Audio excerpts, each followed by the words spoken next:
Hello, welcome to Film Roundtable.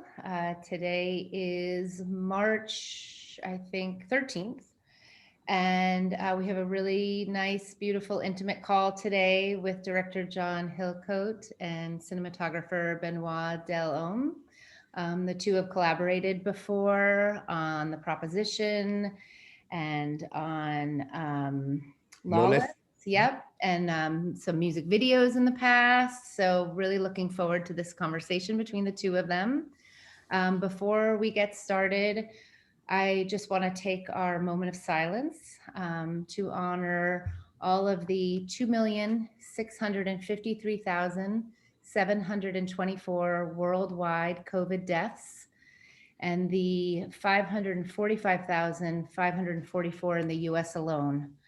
And then we also would like to honor all of our Black and Brown brothers and sisters and all of our First Nations brothers and sisters who have all senselessly died by the hands of police brutality and other random acts of violence. So let's please just take a moment.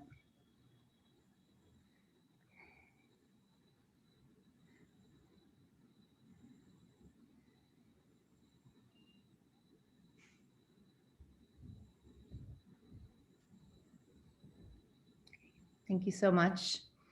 We just like to do that. We've been doing it since we started Film Roundtable, just to really honor what's happening this past year and what's been happening in this country for many, many years. And it's important for us as image makers to remember that and know how much we can do with our work to try to tell stories, to try to correct some of these things. So, but without further ado, I'm going to let you two get started, but maybe I'll kick the call off with if one of you wants to start with how you two met.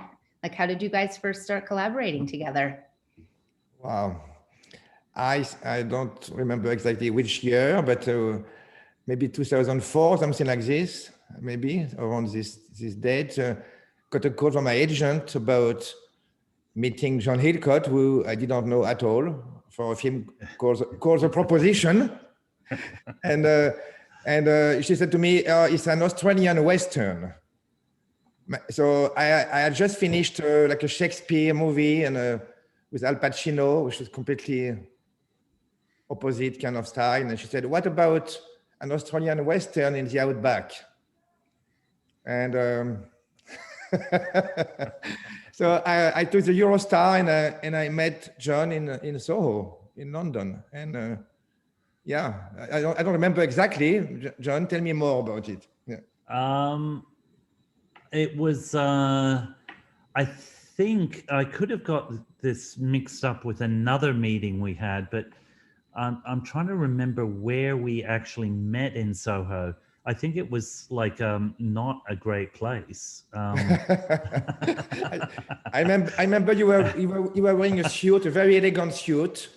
Oh, was I? Super elegant at the time. Incredible. Really? Oh, incredible. I thought, wow, yeah. I thought that you don't dress up enough for the meeting, you know?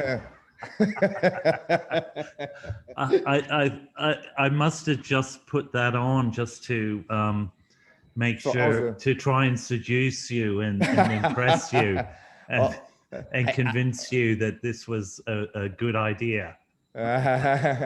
No, I remember you told me you were living in Brighton at the time. You were living in Brighton and you just came for the day in Soho to make meetings, I guess. And did we email first though? Did we? I guess I read the script. I had read the script already. Yeah. So you did read the script first before getting on the train. Yeah, of course, you know. And I think my agent was also at the time representing Chris Menges, you had met before me, I think. Right. Yes. I think, you know, and she said, she said to me, Chris Menges was the first choice for John. And I said, okay, if he wanted Chris Menges, you know, I should do this job. If Chris is not doing it, I would be crazy not to do it, because Chris was like my biggest, you know, Chris at the time, Chris Menges and Roger Deakins were like, you know, and right. I mean, still Roger, of course, but Chris was like, you know, the ultimate DP in a way. So when I heard you were meeting Chris Menges first, and maybe me after, if it didn't work with Chris. Something like that. Something like that. Oh no. Oh, that sounds so shabby of me. Are you crazy? It was normal, like I mean, all I knew was that, and there were some very, very good cinematographers in Australia, but I knew that weirdly, when it comes to the Outback, they were all filming it the same way. Like it all felt like, it had the rich blue skies and the rich red earth, and it kind of, I don't know, the closest, anyway, I just started to think, it would be great to get someone else's eye that, isn't just already born and raised with, a way of viewing, because I feel like the landscape, as you know, Benoit, it's not like another country, it's like another planet. And it's just so incredible, and it's so powerful. And it's hard to, so anyway, yeah, that's but I was also living in England, so so yeah. I remember you talking to me about the light and the landscape. I remember very well, and they said, this is going to be something else, like you said, another planet. And maybe I said something like, this is exactly how I like to work, to go to another planet every day, because, you said that to me at that time. I don't know how old I was, I have no idea, but, mid-40s something, and this is exactly why I was a DP, is to discover new planets and new territories to work. Right. I had done this film in Vietnam. You liked very much. You told me Cyclo, right? Yeah. Is it Cyclo or Cyclo? I don't know. You say it. What you should like? I remember you were incredible. No, fantastic. Well, yeah, incredible. So you said if you've been to Vietnam, you can make a film like this in Vietnam. You said maybe you can go to Australia and do something, too. So. Well, I do remember when you, one thing that I'll never forget is when you saw the light out in Australia for the first time. You were like this kind of child that was like just completely blown away by just how powerful, I remember you said like 8 or 9 a.m. in the morning is like 1 or 2 p.m.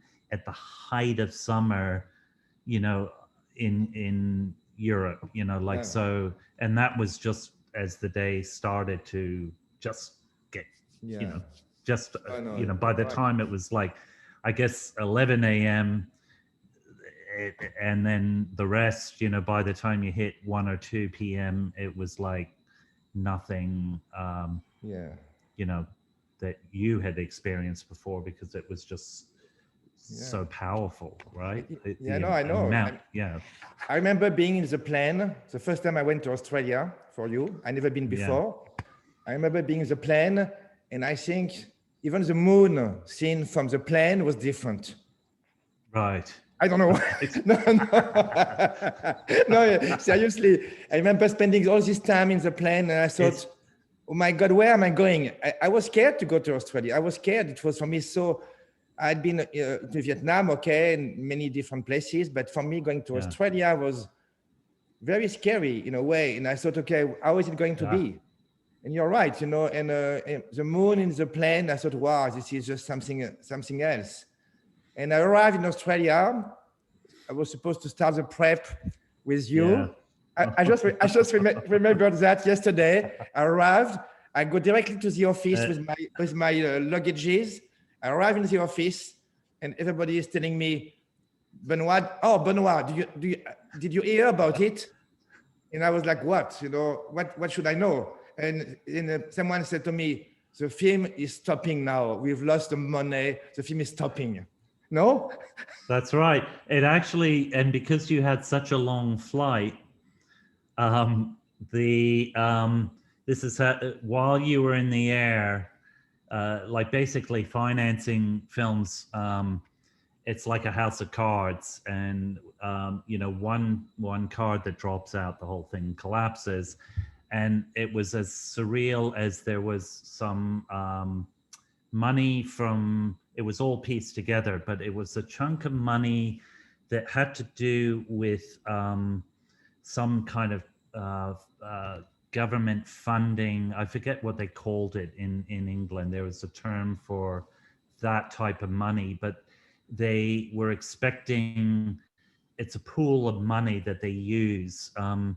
And they expected a chunk of money from a footballer who had a falling out with his wife, and he froze the chunk of money over this domestic dispute. They had no idea, you know, about any of this, what this would mean.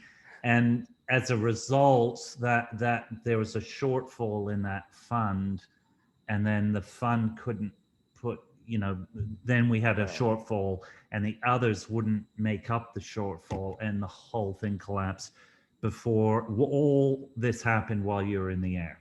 Yeah, incredible. Incredible. I remember, you know, it's a long flight from Europe, you know, it was, you know, it was over, what was it? I think I did a stop in Singapore, something like this.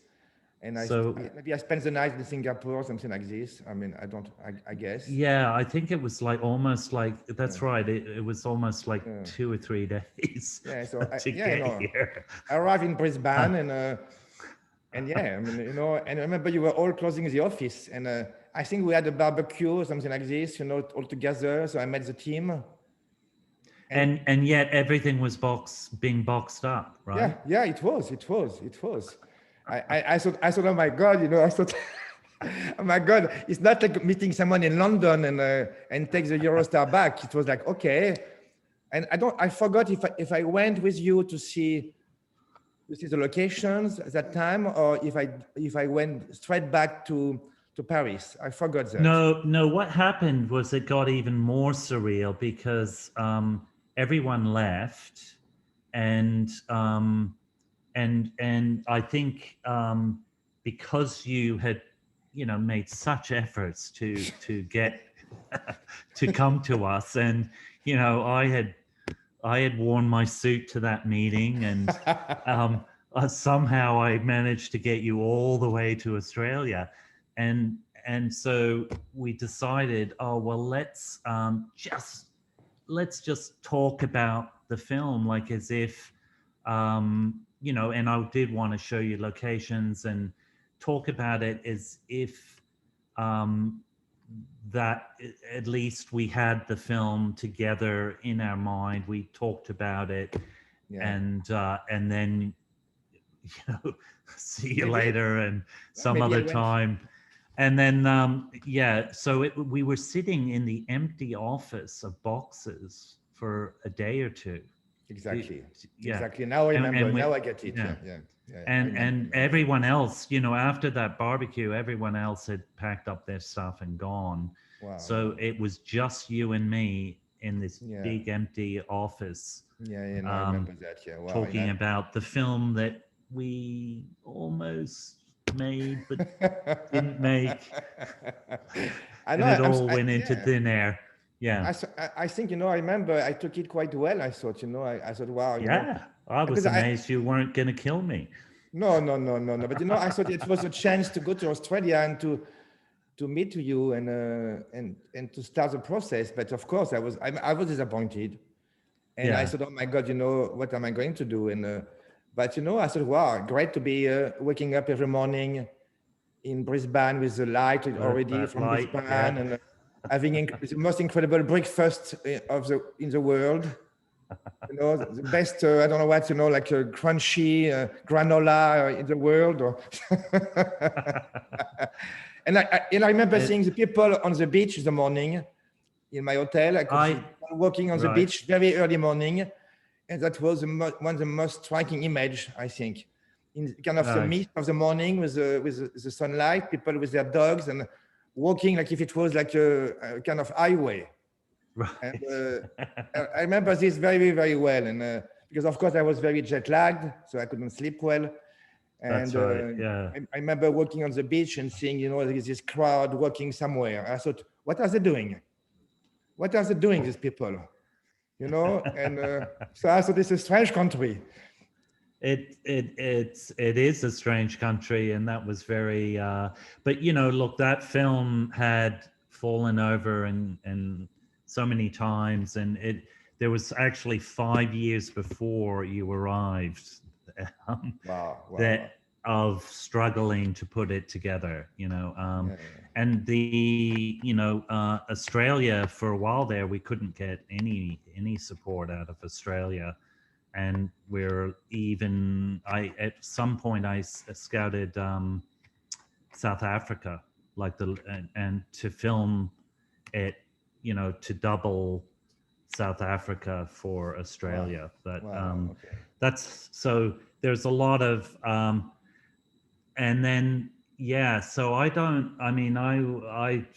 it was 3 weeks actually. I do remember that because it was such a grueling point. We got so close. We were like in full pre-production to the point of bringing you out, and we were meant to tech scout and But anyway, I think it didn't take so long for me to come back, and I think it was about it was 3 to 4 weeks, and I think the worry though is what was happening is that we were sliding into towards summer, and no one goes to work in the outback at that time of year, and even the locals.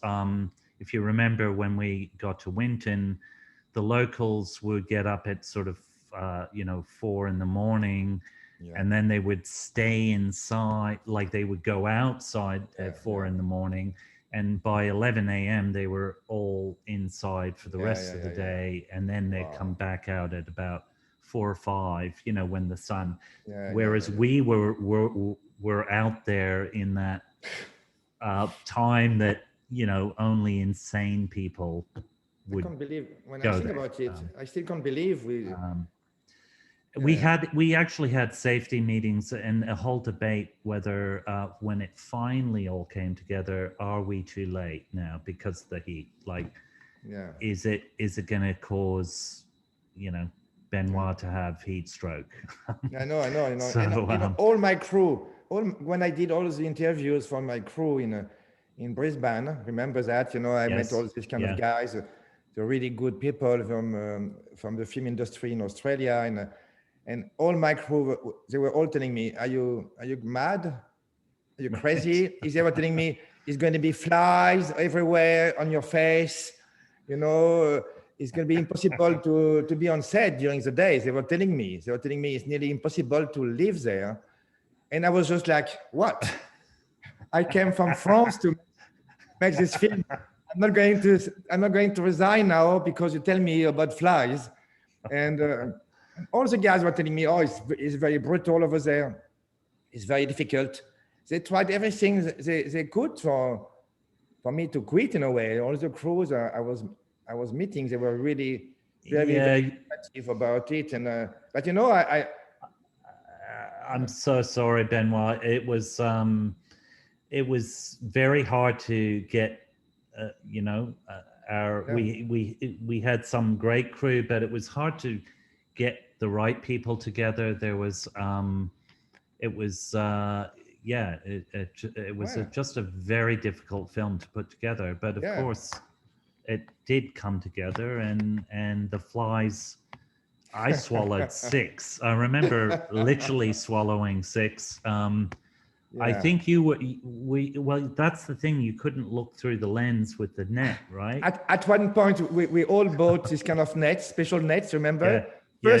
First we had nothing. We were doing it with the flies on our face.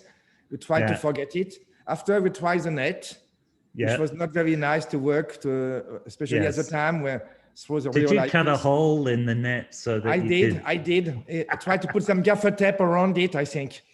And after, I remember we just said, stop the net, this is ridiculous, we can't work, we can't breathe. And we tried the special paste for the horses. We had the repellent used for horses. And we're putting it on our cheeks. You remember that? I don't, but now you say it, of course I do. Oh my God. I had totally forgotten that we tried the horse stuff. Yeah, we did though. There was a quick kind of gag reflex that a lot of people were just learning how to spit them up, the flies, when they got in. And but they ended up being a part of the character of the film. Like I was do you remember that amazing time that there was that whipping scene, and it was as soon as we started when the sun got low, the flies got even more intense, and they came anywhere there was some heat, they landed on the backs of people. Do you remember that? Of course. And there is a shots here. Yeah. Oh yeah, of like where their whole backs are like crawling with flies. It did almost, because poor Ray Winston and Emily Watson had never been to Australia either. Yeah. And those flies, do you remember when Ray nearly lost, he was like, just started screaming, cursing the flies and trying to attack them. And it was, but weirdly, it became a character, didn't it? It became one of the main characters of the film. For me, it was part the of heat, sort of, the sweat. Do you remember, like the sweat and of course, For me, I think I realized I couldn't like the film normally because of all this physical, restriction in a way. And I think this is what I thought I very quickly accepted. You can't make this film in a normal way. You have to make it so the crew can stay on board, so we don't die, so they don't feel exhausted, they don't punch you because you're too tough with them. So I realized certain things you couldn't ask. This is why I started to develop this lighting with bed sheets on the floor. Remember? That's right. Because I couldn't really put light because it was too painful for the guys. So very quickly I thought, maybe in a kind of Roger Deakins kind of style, I thought, okay, let's put some bed sheets everywhere we can, so it burns some light on the face. And, but with a humanitarian element to it. Also. Yeah.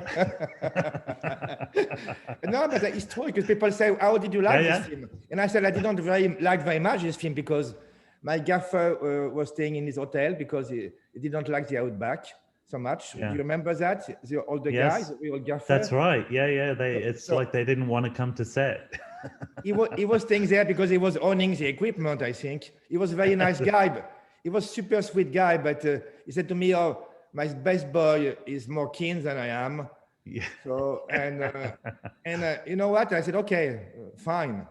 And I think I lead the film more with, I think the negative or some feel or some bedsheet feel. Remember, I didn't use that very much. Yeah, no. I'm so glad we're having this conversation because I'd actually forgotten, believe it or not, the bed sheets, and I'd forgot the horse. The horse repellent. Wow. But I do remember you actually having to work out how you're going to manage this, because I do remember some of the crew just not being up for, it was just so grueling in working in that heat. I actually think there was a moment though that really kind of where things shifted for a lot of people. And I remember when the scene with John Hurt, the late, great, amazing John Hurt, and Guy Pearce together in that in that bar. And remember how hot it was, like a particularly hot day, and you had to tent it on top. So I couldn't believe this thing. You know, when I was tented in the bar, because you wanted a super specific lighting, and you wanted shafts of light. And you said, Benoit, how can you do that? I said, well, I think I need to start from scratch, like if I was on stage. But we built the stage middle of nowhere in the desert. No, we did. Yeah.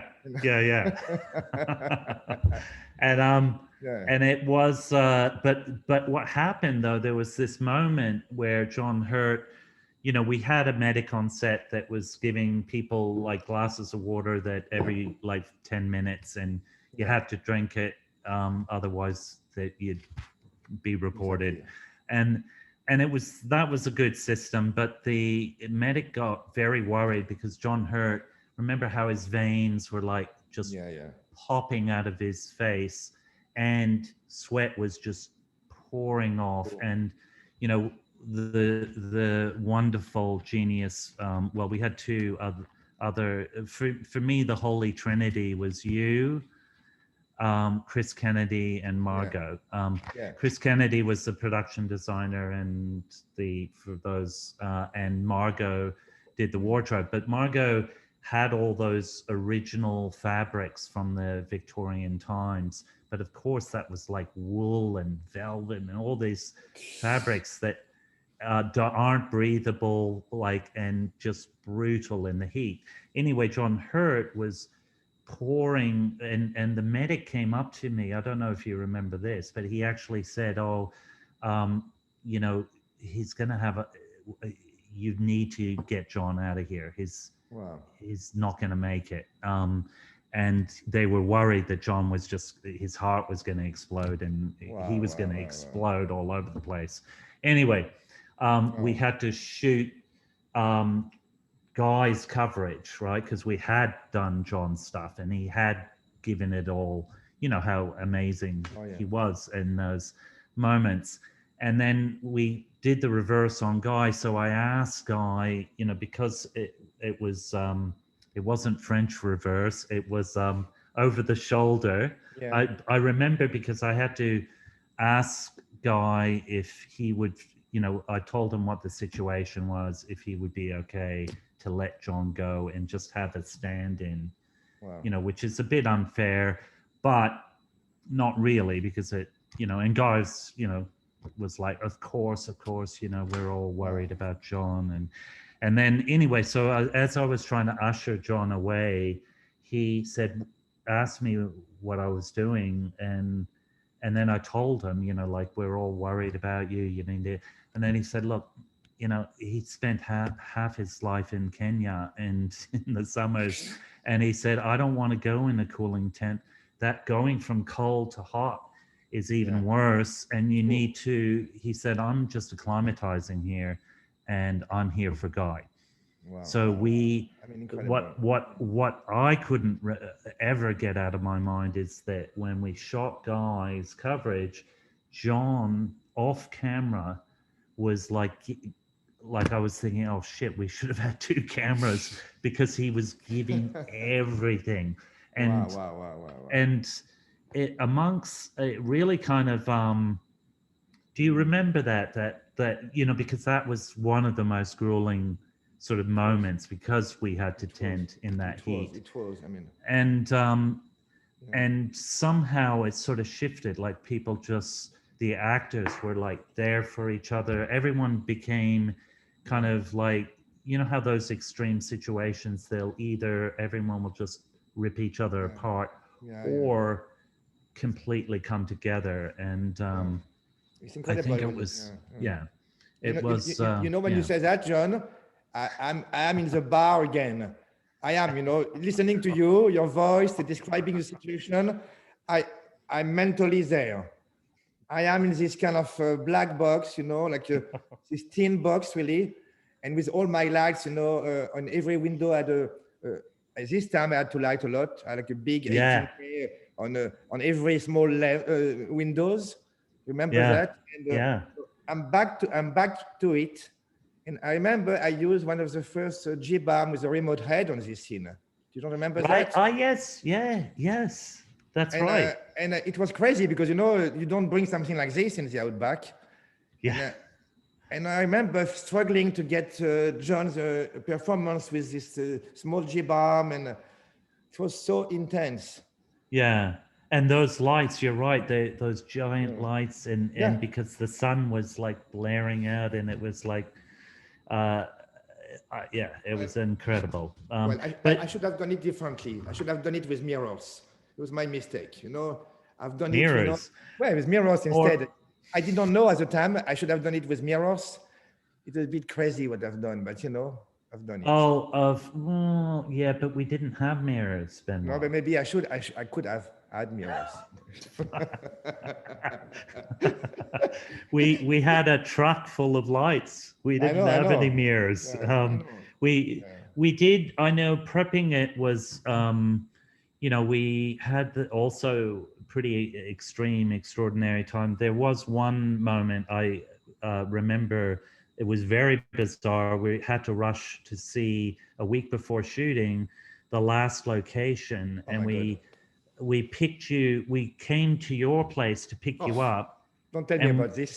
Yeah, no, but I have to bring it up. I have to bring it up because you actually weirdly, you were acting so weird. You were saying, no, I can't come. And this is like sorry, just to let well, you know, I would love to have your side of this thing. Of course, I still feel guilty about this.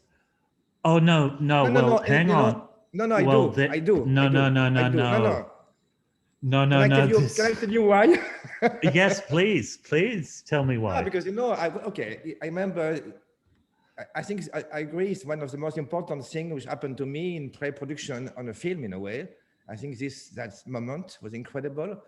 We had to see this location called the Red Sand Dunes, something like this. Yeah, magic, where you know Aboriginal people had magical ceremonies or something like this. So it was a very important place, like a sacred site, sacred site. And I really wanted to go, because I'm really into this, and I thought it was so important for me to see this place and to discover also this culture. I thought I really wanted to go, and I had this premonition when you said we have to go all in this car, but we didn't have the proper driver. Remember? And I think one of your assistants said, "I'm going to drive the car." And I don't know what happened to me. Well, hang on. I only had one assistant, and that was the guy. Okay. And that. Yes. Maybe I didn't trust him. Maybe I didn't trust him as a proper driver for you know, like this kind of sand roads. And I had a premonition. Right. I remember saying to you, John, I'm sorry, I don't feel safe to go, and. Which normally I would never say something like this. And also just for in context, there was like Chris Kennedy, the production designer, the art director, myself, and we were like, okay, so we really need Benoit here too, because we're locking on in the final sort of locations, and you were acting like you didn't say you were just like, I mean, you were kind of just saying, oh, I can't come, and we were like saying, but Benoit, I know, come on. And then no, but it was so weird, and because later you told us why. I still feel guilty about it. But here's why you shouldn't feel guilty, and I'm surprised, but maybe you've obviously forgotten about this. So yes, the driver, the assistant, was British, and you're right, he didn't know those roads. And by the way, even local Australians have real trouble on those roads. These are like, you know, remember the big dirt. Yeah. So we were driving out anyway, for those people wondering what the fuck we're talking about here. We're driving out, racing to this location, and we left you behind, Benoit, thinking, okay, and we were racing because we were losing the light. Exactly. So we had to see it before we lost the light. And this is what I said. I said it's too late. I remember I said, it's too late. You will never arrive before it's dark. And this is what I said. Oh, wow. Oh, fuck. We should have listened. We should have listened because it was, it was hours away, right? And it was Yeah, the yeah, yeah. afternoon and we Yeah. had to make it. So we were tearing along and then we hit this, they call bull dust, where there's just the dust makes it look like the road is solid and exactly. there's nothing underneath it. It's just a big giant hole and it's all disguised. And we hit one of those, and up the side there are these dirt kind of piles. So it was like a ramp, and we went in the air at high speed and bounced 3 times. And here's the thing though, like even though all the windows were blown out, and the weirdest thing, and do you remember that it was something like a 3 or 4 hour drive, and I 2 hours before the accident had a premonition as we were driving. You too. And I literally had this this vision of sand pouring in to the car. Wow. And that's literally what happened, because the windows got blown out, and as it was bouncing, it was slamming into the earth, and all this sand came streaming in, and it was literally what came. So we both had premonitions. But here's the thing. Why you should not feel guilty, is that the reason we survived that is the 4 of us were wearing seatbelts, and had you come, you would have there wasn't a seatbelt. You would have been the only person without a seatbelt, and we wouldn't be having this conversation. Maybe not. So that's why you shouldn't feel guilty, because actually you literally saved your life, because you would not have walked away from that. Maybe without, because the seatbelts, no, the guys did tell us later when they said, you know, it's a miracle, one, that you survived, and you only survived because of those seatbelts. Like there's no but you know, I remember I was in my house. I had this tiny, remember this tiny house facing the desert, in Winton, looking at the outskirts. And I tell you, maybe I didn't tell you that, when I got the call, you had an accident, I was listening to some Gustav Mahler music. I've no idea why. I've no idea why. You know what? I didn't listen to Gustav Mahler once again in my life after this. I was listening to a Gustav Mahler symphony, and Mahler in France means disaster or sadness, something like this. Right. Well, and his own life too. Wow. Yeah. So I was listening to Mahler, and the small mobile phone we had, remember, tiny mobile phone of the time, we were lucky to have, and rings, and one of the producer, forgot his name, the Australian producer, calls me and say, "Benoit, were you in that car? Where are you? Were you in the accident?" And I said, "Well," I said, "No, I'm in Winton. I'm in my house." And it's how I learned about you. And anyway, Well, no, it was very strange, because we were also incredibly lucky, because, well, lucky and unlucky. Lucky in that there was nowhere in sight, no humans in sight for many hours, and just as we had that accident, there was actually a ranch, and they saw it happen, and there was a medic that lived there, and they came straight to us. They thought I'd broken my neck, and I was bleeding, like just covered in blood. And then the art director it was so horrible. She luckily, again, like her leg was out the window, but it came out on the very last turn. So because that would have been just completely gone if it so two of us, me and the art director, because they thought, so I was just watching the sunset actually, because we were waiting for the flying doctors to come, because we had to go to the mining town where they had the CAT scans, and and so the medic was convinced I'd broken my neck. Phew. And I was like, after our meeting in the first of where in an empty office, and the film fell apart, and then I just thought, and then I'm sitting there thinking, well, okay, not only is this film not happening now, but I'm I don't know whether I'll make it or what, basically I was like looking into the end of my twilight. I will never listen to Gustav Mahler again in my life. It's too powerful. But I tell you what happened though. The twist in that is that, do you remember when the cast, 24 hours, the cast arrived in the private, that we got a plane to get them all up, because we only had 1 week to rehearse and then shoot. Yeah. And I had a neck brace on, I had a black eye from the phone, and I had the big scar across here. So I looked like Frankenstein. But I'll tell you what, meeting the cast like that and then going straight into rehearsals was the best thing that could have ever have happened, because it totally broke the ice with the cast. I blamed it on the pub, the Aussie.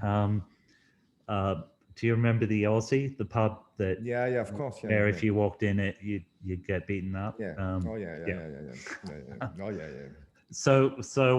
But it became this incredible rehearsal period, and it became a bonding experience, because it was like, there's not much else you could throw at me. Exactly. I think the actors more or less want to start. They always want to apply some power on the director. To say it nicely. So you were already beaten up. So. And John, that's spoken like a true director right there. But we had it was interesting. Do you remember how we planned for the shoot with with that guy who we brought, like, instead of a stenographer, he was like a storyboard artist. Yeah. And you and I kind of, it was, I thought that was actually, I think that's a really good system where, you can kind of, just us, the two of us, talk through the script and yet we're not, because we're not literally doing the drawings, because that's I remember. And that really, I think that was really great. I mean, of course, that sort of stuff. I can't believe how do you? I think we made a storyboard for the whole film. We did everything. Yeah. But and yet it's not like we had to stick by it, because because I remember you found. I never looked at it. But you had it. Remember, every morning you had your files. You were very organized. You had your files, Benoit today, and I was just like, okay. That's so true. And you know what? Sorry once again. Sorry. No, it's fine, because Ray Winston confessed. I love research, and I had given him these books and videos and tapes and all this, like this big pile of stuff. Yeah. And he later told me that he got this very impressive like pile, and he just like picked it up and then put it to one side, and that was it.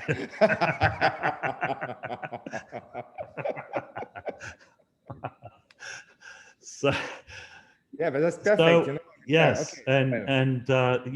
but at least you didn't like tear up the No, the no, book. no, You, no, not. you But you know, didn't. but I remember when we were doing a storyboard together like this already, we could always figure out if the scene was working or not. Remember, you know, Yes. I remember because Nick Cave was still there at that point. Yes. Sometimes, Yeah. Yep. sometimes we realized some scene we were missing a character or something. You know, you remember that? Sometimes we think, Yes. oh, maybe a character was disappearing during the scene. Yeah. I do. So, It was. Yeah, and but I mean, what was good to do you think, to be honest now, yeah. to, even though I know you didn't, you know, No, no, no. you effectively did what Ray did, but more politely. Um, and that, but by just talking about it and pre-visualizing, did you find that helpful? Yeah, in fact, yes. You know, I've been very, I have to be honest with you, I've been very anti-storyboard for a long time. And now I realize I would love to make a film where I storyboarded completely. You know, Right, especially right, with my recent experience on filming, I feel I could have been doing better if right. I spent more time with the director figuring out all the scenes. And because, you know, I have this kind of idea which is of spontaneity, you know, Yes, yeah, maybe something yeah, coming back from painting, experience. And also yeah, people, some director like Julian Schnabel, which just, think spontaneity and things you do yeah. at the moment is the most important thing. I've been very influenced by that. And I agree, it's very important. But I also think some movies, you have to do this work. And you have to do Right. this, you have to sit down and talk about shots before. Now I'm a bit more, now I'm back to storyboarding. And I Oh, completely agree with you. I agree with you. except, Yeah. except that I was thinking in recent times, oh, maybe I should just do Let what go. Benoit and Ray did, and chuck it to one side and fully. Well, But I tell you what, for me is like, and actually you were great with this.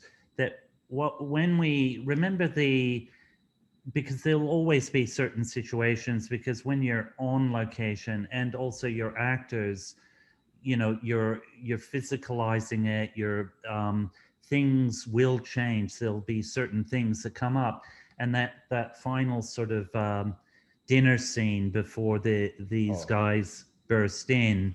Remember, we actually struggled with the storyboard a bit, and then we kind of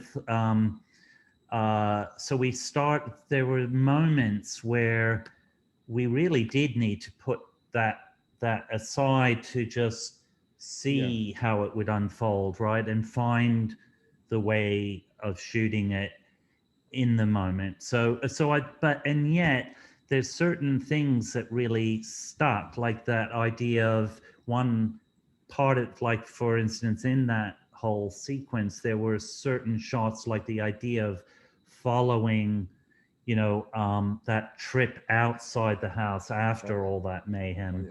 There's certain, I kind of think it's almost like certain things, it's great that you wouldn't have the time to, if you hadn't pre-visualized or had that time between us, we might not have on the time, like in the moment, ever get to certain visualizations. And yet, so I almost think it's a little bit of a combo, isn't it? No, for like sure. No, I where agree. certain things will stick and be amazing because you had that time, that might one or two key visual things or certain motifs, visual motifs, and yet there's still that interaction with the location and the actors, and No, true. and I think that was important because the performances, they're such a great group of actors, and all of them were just like such so great to work with. Yeah, and I don't right? remember any discussion with the actors on this film. I remember all the discussion. I remember all the discussion on Lawless a lot. I remember Right. I remember the Yes. morning on Lawless, and which was more like film school all together. But Yeah. I don't remember on the proposition any discussion with the actors not wanted to do what we had planned. I don't remember this at all. Did we add this in the proposition? Did you have to put them in this process, or were they accepting immediately our ideas? I don't remember. They, I think, some it was very interesting because there was such a variety of styles of actors too. Like, you know, and also like I remember an incredible thing about Emily Watson was she had this almost like she's very she would go into this like almost not a trance but into this zone and be very kind of very sensitive to things. Like do you remember when we had to go out to the field and get that, you know, get that light, and she came and she was immediately, there was some mix up with the wardrobe, and we before she arrived, and it was all about getting that light, right? Because we were outside. Do you remember that? And then she finally came, but she didn't know the drama that happened beforehand, and she came up to me and just said, "What's going on?" Like she picked up immediately. She was like that, you know. We have to be very careful with her, whereas Ray, you know, would be like telling these incredible, like having us all, you know, laughing hysterically, almost too hysterically, and then suddenly it's like, okay, no, we got to go, and he'd just be instantly in the moment. So I think it was but I do think they ended up I think it really helped you being not British and being French. I think, you know, so when you wanted something, that really helped. It's true. It's true. I think they were. I think I don't know why, but it's true that on this movie, I had a kind of had a very clear view of what had to be done. Yes. Yeah, and also you remember you went out and took these incredible photos of, you were out with your camera beforehand. Yeah, true. Shooting. So you really, actually, it was like, I guess you did your own homework. Yeah. In terms of, well, I mean, in terms of understanding the light, like, because you would tell me like there'd be very certain windows that we really had to work with, because we were just in the middle of the elements, right? So I've done some photograph. You know, I done my first digital photographs, I think, on this film. I had one of the first Nikon digital, and I remember Nick liked very much one of the photos I took. I don't remember why, but he was obsessed about this photo. You know, I had done, you know, like a pack of photos and of scout photos, and I remember Nick said, "Oh, I like this one very much." I don't remember why, and I never gave it to him. But I remember this photo was really good. I mean, I don't remember. Do you still have it? No, I need to. I'm very bad with my archive, but it was. I did this work. So that was the beginning of digital, because I know the big decision on Lawless was film or digital. You know, and what I'll just let you in on what kind of broke my heart on Lawless. Sorry. Well, I think you know what? Are you sitting down? Do you have a drink? No, I don't drink. No.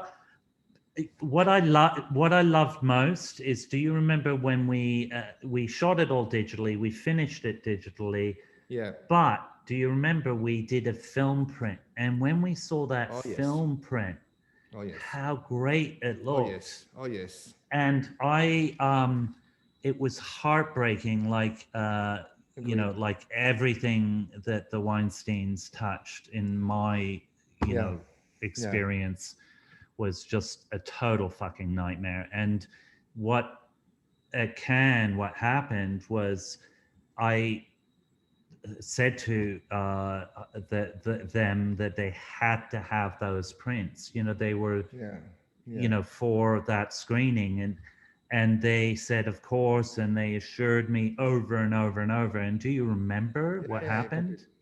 Yeah, it was. Well, it was I went up the night before. Remember when we had to look at it to see, and then we realized it was a bloody. It was the digital. There was just a flashing little light and a disc, no print, and you know, all because it. Yeah, it's, no, I the think money. it's funny. It's funny. I forgot. You know, it's true. Lawless was. And you know they've lost all those prints. They've all been Really? lost.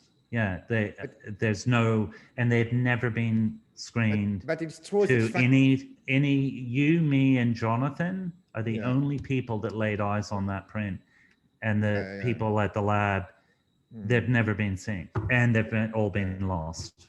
But funny enough, Sorry, when we saw that print, I remember that when we saw the print of Lawless, the real print, a 35mm print, I thought it looked like the proposition. I thought, okay, I thought, okay, at the end, I'm the same DP. It's the same DP. We lead these two movies. Well, and, you know, you were. yeah, but you know, but it's true that you know, also something, you know, I feel when I did Lawless with you, I felt you wanted to go digital because first, because you were worried about the scene in the woods. I remember one of the main how do things you like? Yeah, how do you like the woods at night? You said, "Oh, woods at night, we never make it with film," and you had this kind of vision. You thought you will never make it in the woods, which is in fact is a small part of the film, and so you. So and at the time also Roger Deakins had decided that the Alexa was the first digital camera he could work with. And we both had this kind of news.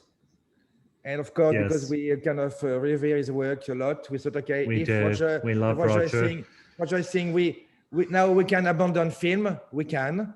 So we felt very brave to do it. But at the time, pioneers. And at the time, I had done one commercial only with the Alexa, only one. That was my only experience. So I was a bit crazy to say yes to you, and but also I felt, wow, you know, we want to be pioneers. It's true. But I certainly now I think we should have done it on film for sure. You know, I mean, sorry, I need to. I thought we should have, you know. Well, yeah, no, well, no, and I'm so sorry about that because I think it was just too early. In retrospect, it was too early. In that the Alexa, remember I think we were one of 4 films in the world to shoot. To shoot in raw. Yeah, that's right. Yes. Yeah. And so it was, yes. And I think, yeah, there was that whole thing of, are you going to be a dinosaur or are you going to be a pioneer? No, it's true. I wish we had rocked up as dinosaurs, and I apologize for that because I think what really also I think what the big change is once you could adapt anamorphic lenses, and also this, you know, there's a lot of changes and not all those cables. Remember, we had all those big cables, and also there was this sort of blind faith in the tech people because we didn't know enough, right? I knew, John, I knew nothing. I didn't know. No, honestly, none of us. By the way, I have to tell you now, I didn't know what the lookup table was. I had no idea. Yeah. I didn't know what it was. Seriously, I didn't understand what the raw was completely. You know, I knew it was a kind of negative of our images, but you couldn't really analyze this raw image. You couldn't analyze it, or you couldn't calculate your exposure with it. So, and we were told a lot of things, and we were thinking, okay, if what we see on the monitor is right, if we like what we see on the monitors, we will get that at the end. Remember, we were thinking Yes. that. No, true or not? Yes. Yes, absolutely. We were really bad. We were really bad technically. Yeah. Was But- this in but- 2012? What year was that? I don't know. You remember? God, I never. I can't remember when that things. camera came out. Um, it, I don't it- know yeah. exactly. I don't know exactly. But it was very, yeah, it was, I remember hearing that there was only like 4 features in the world being shot on the Alexa Raw. And it was so everyone, like even the labs were like trying to work out, you know, they had their own lookup tables and there was such a kind of, yeah, I actually, since I've made it a little bit of an obsession, you know, like as I've since talked to, you know, the Roger about digital and David Fincher, who I think's, you know, like for me, Zodiac was probably the first proper digital film, like in terms of feeling, it felt like cinema. Agree. And I think so, and that was actually that was I forget which camera it was, but that was even earlier, before Alexa came up, and they were saying Alexa was a game changer, and sure enough it was, but there's so much that we didn't know at that time, and I kind of wish that and you were right, because also there's that thing about that period, and it was, but by the way, it was so it sort of had the best of both worlds when it came to that print, right, that we saw. Oh yeah, it was incredible because it just had such an amazing quality. So I'm I've been trying to search for those prints, and I'm afraid I found out that they've just lost them all. And they're actually, what happens with I've been involved with I haven't told you any of this, but they and I've been meaning to, but MoMA is the oldest film archive in the world. It's amazing, you know, and they I was talking to them about and it's a real problem. Digital just doesn't last as long. It's like half the shelf life. It's got so many problems. I'm talking about digital now even. So I think we all sort of got drawn, you know, went down that road, and you know, film is still really special. And I just try with digital, I try to work ways of emulating film, like how, and I think, you know, and the lenses, and this actually goes, talk about Roundtable full circle. We were talking about these lenses, so I'd love to try any special lenses, because I think lenses can really help. Right. I agree with that. You know, I think on Lawless I was kind of, you know, I chose the wrong lenses. You know, I don't. I went Master Prime. But I used the Master Prime. Remember, I had to use the Master Prime because we were very worried about you know, having very much, you know, shooting in very dark zones. We wanted to go very dark. Yes. Because you said to me, okay, if you have the Alexa experiment to go very dark, right? Remember that? And this is when I started to use black bonds instead of white. That's right. White bond slide. Instead of using the white side of the polystyrene, I was using the black side of it. Remember that? Negative bounce. Yeah. I was using like 12 by 12, you know, frames with a 10K on it, you know, at night. I think it was more fun to do that because we thought the lights are always too strong. We had this feeling. Right. Yeah. And I was even using this kind of fake, you know, like a B2 Pro umbrella painted in black inside. Remember that?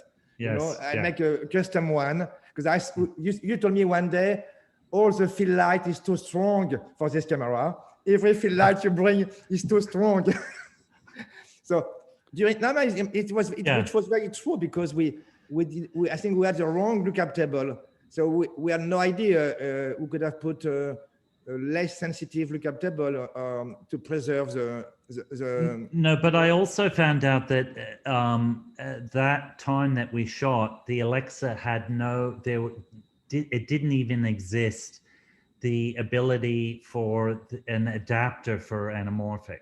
This is true. This is true. At the time, you couldn't even if you wanted to use it was too early. other sorts of lenses. So you were actually very limited. That's the thing, is it was just too fast out of the gate. Too early, I too think early. look, but it's beautiful. I'm not I don't actually watch anything again, but I did revisit because of Louis, my son getting older. I wouldn't let him see my films, and so he hasn't seen all of them still, even though he's 19. Really? I've been holding him back. But he did. We saw The Proposition, The Road, and Lawless again with him once he became a proper teenager that could deal with it. There was violence, of course. It did, I mean, it's just that extra step of celluloid that I wish we had just gone out on prints or made something from that print, like a new, But I feel the good thing, John, was we had on Lawless, because we had this session in the morning trying to readapt the script. Remember, every morning we had to readapt with the actors. In fact, in a way, I was less anxious to lose 2 or 3 hours. I remember, I think, okay, because of course I was thinking, okay, they talk. What about me? What about me? How can I make the day after that? And I love to be part of the talk, because all the actors wanted to involve me at one point. And Benoit, what do you think? At one point, always. And I was thinking, okay, I just want to say I'm losing 3 hours to make the day, and I'm going to have to relight the end of the scene, and I don't want to do it. I always felt, in a way, the Alexa was giving me, the kind of, flexibility for that. So, which was good. I mean, I guess the reason I'm overemphasizing maybe that print is the thing of period, because the world was back in those times. It's hard when you because our memories are all based on the media that records those periods for us. So it's hard to see those times with a digital feeling. And I think there wasn't much of that. Most of the time it was hidden in thankfully, because of that. I think the lower light did help. The sun, there's a plasticity. I mean, it's sort of like does this thing to the skin, right? It's like and I guess I just miss with film. I've just it's that sort of the grain and I agree. And there's a richness too. Have you noticed? Actually, I wanted to ask you, because I call it the I'll probably get in trouble for calling it this, but the Netflix look, which is a kind of like, in this age of content, which is like a thank you. I think thank you to Scorsese for putting that in perspective, because it's I'm seeing there's a look now that's sort of embraced by a lot of shows, and it's low con, it's digital, it's monochrome, it's the highlight. It is sort of embracing kind of the nastiness of digital, like where it's sort of like these you get the burnout, you get the I agree with you. you get that, and Sorry, did I get it? Yeah. And you get and it's sort of, and the skin, there's a sort of like the skin looks like everyone looks sick and not real or alive. And it's there's not a richness to it, or it's flat, like there's a flatness, there's a kind of, well, I guess because people know it's going to be seen only on the TV or on an iPhone. I guess you work for and this. I guess you just get used to it, right? Like probably after this year, in fact, what we're seeing right here on Zoom is going to become the new aesthetic. Like, well, can we have a bit more burnout? Can we get a little more, kind of wide angle, a bit more GoPro feeling? Why don't we use GoPros? No, but I agree with you, John. I think I agree with you. I don't watch all the platforms and all this thing. I don't do that very much. I'm not good for this, but I agree that I think the colorists themselves, I think they are told also, because when you do a Netflix movie, the meetings about post-production are so big. You have so many people involved. I done a film for Netflix 2 years ago. It's not released yet, but the pre-production meeting about post-production, about just which camera you use, your files, how you treat your files, everything. You have like 50% on the call. Right. I couldn't even understand what they were saying. So I was on the phone, but I said nothing. I let my DIT talk, my first AC talk. It was out of my hands, and I feel the colorists are very much, so they have to respect some I don't know, some levels of light and some texture. They know some light is working better on a TV, than we do. Right. In a way, they know better than we do what kind of texture will work well on the TV, which I agree with that. Still now, I'm not completely used to see my work on the TV. Before I will work for the screen, I would finally love my work at the end of the print at the lab. And after, when I would watch the DVD, I would just say, okay, no, this is not my work. So I'm not used to watch on the TV my final work. It's true, I'm not, and I have to accept it's never exactly what I wanted. And remember when there was this sort of idea that, actually, compared to the film where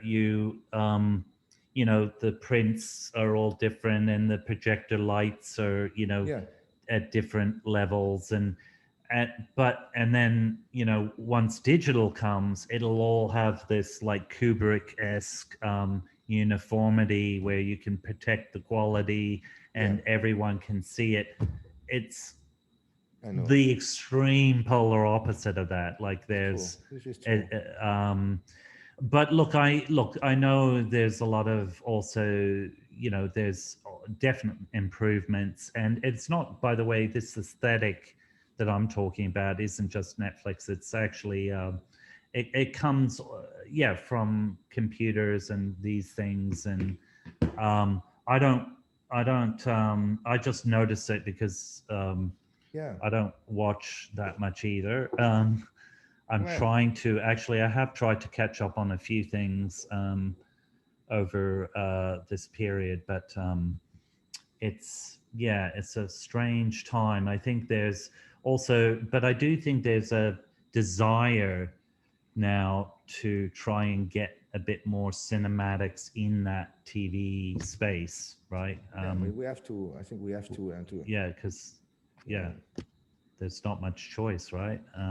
Well, I mean, I think also, personally, I think when we were doing the proposition, where it's true that the quality of the film stock was incredible, everything was incredible. And I don't know, we will get a texture we didn't even plan, I love this feeling, I remember when we were doing the sessions, in Winton, remember when we were getting the dailies back, the proper dailies on film. And we had a projector.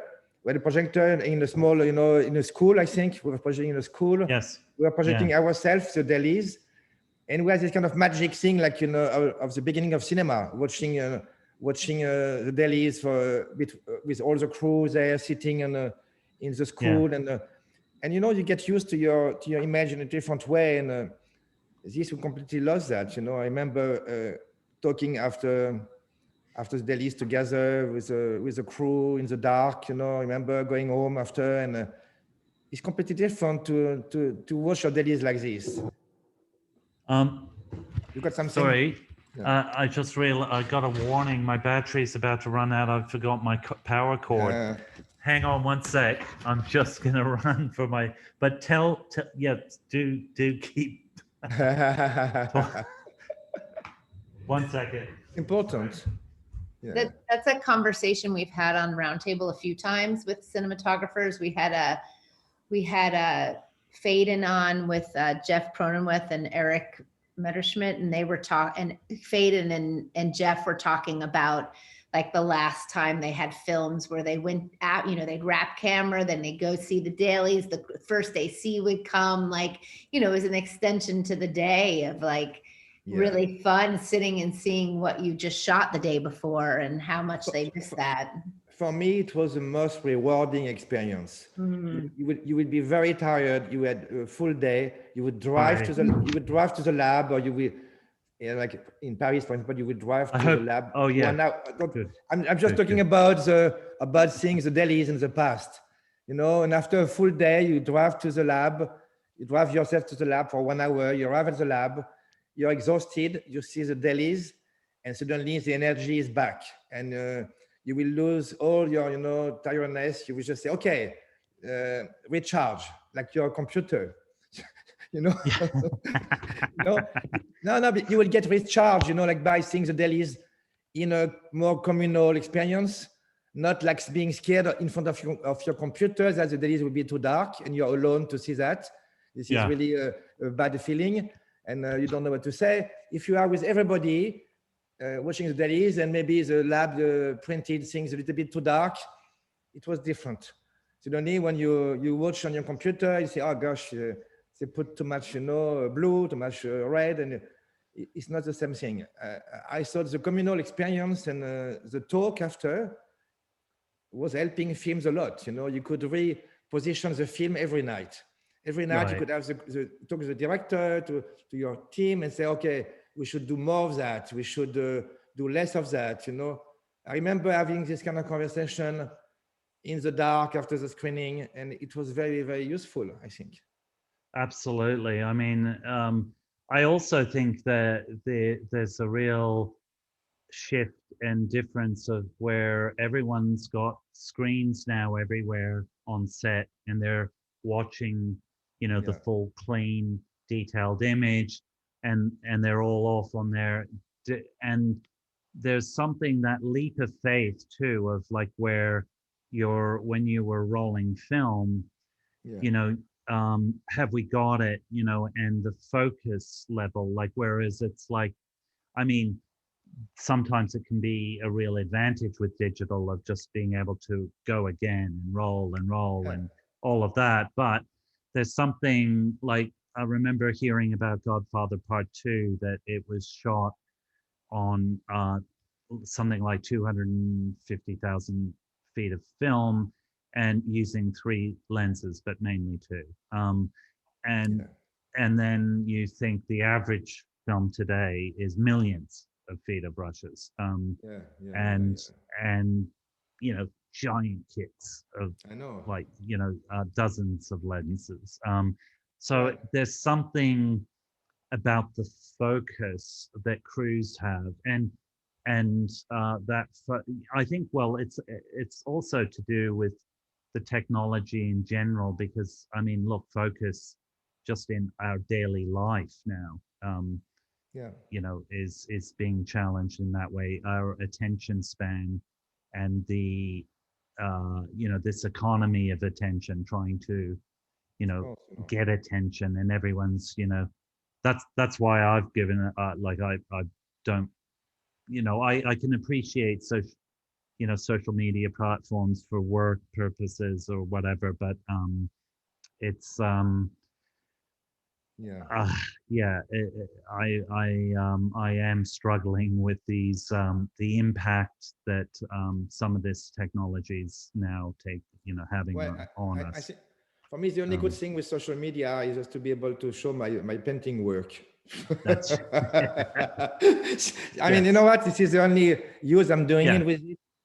Well, And actually, it's the only way I get to see your paintings. right, because I see Yeah. the art, I feel the art world is impossible to penetrate if you're a DP, nearly impossible, because you're a Right. DP, you're a cinematographer, and this is what you are good at, and don't try to go somewhere else. This is what the world is telling, the art world is telling you. So I feel, for me, social media is a freedom to show to people who know me, like as a DP, I'm doing something else, I'm doing painting. So it's not all bad, but, it's not all bad social No, media. no, This is the only absolutely. good thing for me, Absolutely. but, and I keep in touch Yeah. with friends, more than before, because when you're a DP, you meet people on the Yeah. film and you never see them again. And I think it's one of the most terrible things in life to make a film like we did in Australia, like for so many months, and the day is finished. And Yeah. I feel now I keep contact with people on film I've been doing through, Instagram, which I would have never done before. Before it was like, okay, Right. we'll see Oh, each maybe. other again one day. And, Oh, maybe I need to start doing this. this is Because honestly, I've John. lost Yeah, this is the best thing, I've lost touch with so many people, in This is, touch I with the think, world. well, yeah, of course, Um, you no, can't, but yeah. it's yeah, no, of course, and there's lots of um, I guess I'm just talking more from like from our like film sets, the atmosphere of film sets, more, and also the people's attention Yeah, span, and yeah, that yeah, kind yeah, of, yeah. also just the flood of content, the volume is just so I overwhelming agree. now. I agree. It's like I agree.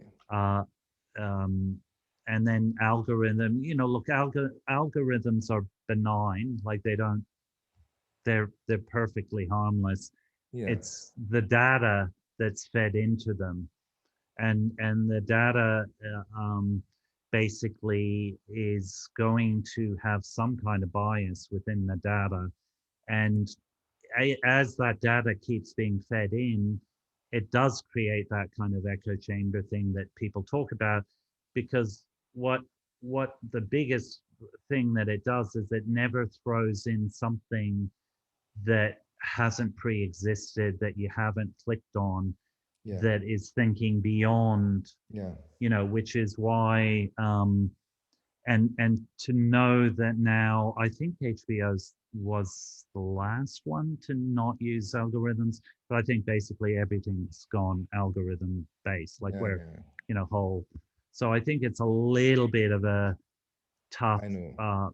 tough I know. time, but but I do think quality, what's interesting is people can find something of quality that has been lost, or it's like a sunken ship, and suddenly Yeah, it reemerges, and people share it and gravitate, and that's pretty great, like when people kind of self curate almost, right, like exactly, amongst exactly.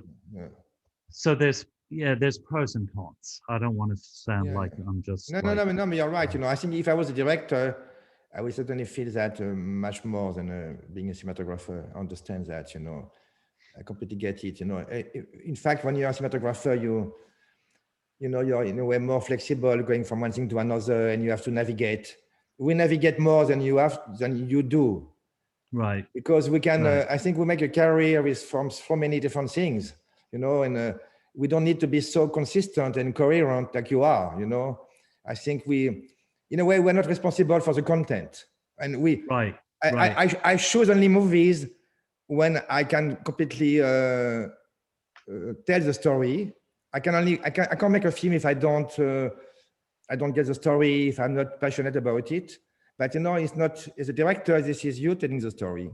So as a DP, you tell the story for someone, it's a kind of different, implication, I think. So we allow ourselves to navigate more than. So I mean, this word is interesting for that. And you can just navigate maybe faster. I think as a director, I feel as a director, you have to be more consistent, and you have to, I guess, dig one thing. I feel, you're not allowed to. You're not allowed to go, everywhere. It's true. I think it's more restrictive than, in a way. There's a lot when you make only images, when you make only the images, it's there's a freedom, in that. There's more freedom. Well, especially if it's just you, a paintbrush and a canvas. Right. That's the ultimate freedom. But you can get depressed with yourself. You can find yourself not talented enough, and you're alone, and you have no crew to push you to keep going. So it's tough also. It's tough to be alone making Although something. I've always weirdly with different tried to actually with all my complaints about bloody digital, I've been also experimenting, and like I as you know, like our music videos too, Yeah, of course. I've tried, in commercials and different formats, different, television. I actually did this thing in I tried to get in touch with you about this. I forget what you were shooting at the time, but it was Black Mirror, an episode of Black Mirror in Iceland. I think you would have loved. I'm sorry that didn't work out, because what was great about Iceland, have you been there to Iceland? No. It's like, it's the closest out of all the countries I've been to. It's the closest thing, weirdly, to the Australian outback, even though it's it's cold, but it's got this kind of there's a sort of almost a primeval power to the land, and the landscapes are just incredible. The colors, also the light, very different. It's a very Scandinavian, very soft light. No night, nearly. And it's anyway. So that was really interesting, just to kind of try TV out. But yes, I know what you mean. It's like also with actors, that go from film to film, and they're it's well, we can play. We're a bit like actors, cinematographer. We're a bit like actors, but it's true. We have to embrace, like a world suddenly, and just for one film. And after when I look at my career, I think, my God, what so many subjects, it's incredible. It's incredible. Yeah. And it's look, it's a very we're very lucky in the way that it's like a passport into so many different worlds, and and that is pretty amazing. That's what I love about research too. Like, you get to really immerse yourself into worlds that like I got to shoot Open Heart. Actually, it was an operation where they were putting rubber and heart and steel into I saw it. Was, but such an amazing, those heart surgeons are like, of course, amazing. Well, we don't feel very important when we work with people like this. Yeah, I'm just in. I was in awe. But it's like a traveling circus. Do you remember at the end of the proposition when we had some of the local talent from the town in the film? And it was heartbreaking because I can't remember if you were there. I know Guy was there when one of these local actors was saying, okay, like all, we're sort of we wrapped and we're celebrating finishing the film, and they were like, okay, so what are we doing next? And it was Exactly, like, exactly. It's shit, super sad. and then I had to like explain, it's like the circus comes to town, right? Exactly. This is very true. This is very true. Yeah. And we are like this traveling circus. But but you're well, I guess none of us are traveling as much in the last I don't travel. year. I didn't travel at all since, last March, I guess. I was doing a lot of Right. commercials in the States before, and going to New York or LA quite a lot. And suddenly I'm doing all the commercial work at home, I'm lucky to do all this fashion thing, Right. like luxury brand, like, in Paris, they do a lot of commercials. So I've been surviving quite well, in fact, shooting a lot. In fact, I didn't do any fictional work since lockdown, but Yeah.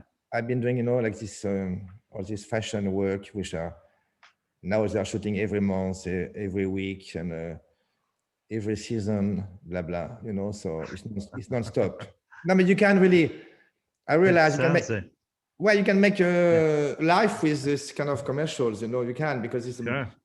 you don't even. No, and I remember Harris Savides. Exactly. Exactly. Exactly. It gave him. He was saying this gives you great freedom to, because I had done that one commercial with him, and he was saying, look, it gives you this incredible freedom to as well, like to do your painting or to it's exactly the idea. Of course, I when I started to make commercial, fashion commercial, I always think about Harris. I agree, because I was impressed. He could do these very, very extreme independent movies with extreme look and always finding a texture, and after he would do a super clean Calvin Klein commercial, and going back and forth, and I was thinking, okay, how is this possible? And so I'm doing a bit of that, trying to, and I'm buying time to make some paintings, so it's not bad, it's not a bad life. Yeah, no, fantastic. It's also, and you can try out things, you can try out those different lenses. So what were those? Tell me what that name of that lens was. The Black Wings. The Black Wings. Black Wings. Black Wings. Okay. And what's sort of how would you define the quality of them? Like, if you had to describe what they do. We need to ask Erin a bit more technical stuff on this. I know there is a way to. But just in the. I'm not that technical either. If maybe you can, if you remember, Benoit. No, these lenses have a very specific coating, so the flare is very specific to compared to many other lenses. I felt the flare is there is something very different. Are they spherical or anamorphic? Or spherical. Spherical, yeah. I think I'm right. Yeah. And John, they're tunable. So they're tunable lenses. So you can make them as, effed up as you want them to, or they can be very clean. So you buy the lenses, and then you can service them before a shoot and have them tuned the way you want to. And so you can shoot. And did you ever see the music video Darius shot for Tom York? Like their what was that video called again? The Tom York. I can't remember it, but that they tuned them all the way to be completely flared out. So they're really, really beautiful. And then you can also just make them look like a master prime, really clean too. So by literally just turning knobs. I mean, I'm not super technical, but yes, you have to have somebody tunes them for you. So when you buy the set of lenses or you rent them or whatnot, like if you rented them for a show, you kind of decide beforehand how you want them to look, and someone services them for you and then gives them back. So, Succession, they're using them on Succession. Andre Perec shoots with them all the time. Darius is Wow. doing Alejandro Inarritu's new film with them on the large format camera, the Right. 65. So yeah, they're really, Wow. yeah, they're very versatile. Well, it's something you should like, John. I think you should try that. Yeah. Yeah, I can send you our website to your assistant. Okay. The company's called Fantastic. Tribe 7, and then the lenses are called the Black Wings. Fantastic. Yeah. Right. Wow. Well, something you should And you try. can also, you're friends with Brad. Brad Yeah. Brad developed these, so you could talk to him Right. also too and get some info. Yeah, you Great. should. You see, I'm not technical. I couldn't even explain that. You know. No, it's fine. No, but I'm glad Erin did it because I forgot the term tuning, detuning, which is still a bit of a mystery for me. But I like the idea of this very much. I like it very much. I don't know exactly how it works. It's true, but I've seen the different results. Can it happen like in the moment, like in between setups, or is it a little more complicated? I don't think so. I think that it has to happen, but I'm not sure. So I'm also not technical. You go back to the rental house in general, is a detune it, or maybe you can have the guy. Maybe you can have the optical guy on set. Maybe I never done that, right? Or maybe you have two sets. Maybe you have two different sets. So you have a few lenses are more detuned than others. You know. Exactly. I think people have been doing that too. You know. So I think it's very. I like the idea of this, and personally, I want them to be. I want to use them more because I feel there is something something new in this concept. I think it's a great idea. And they have a filmic then quality. Oh, yeah, totally filmic. Really. Yes, for sure. Right. Right. Even if you use them with the Sony Venice like I did, which is very crisp camera, I think it's a completely. I will not kill the sharpness, but it gives a much rounder, right. sharpness to it. No, I mean, I think it's a good option when I like to shoot anamorphic too a lot, like you do. I think it's great because it just gives another texture and you completely forget the idea of the digital.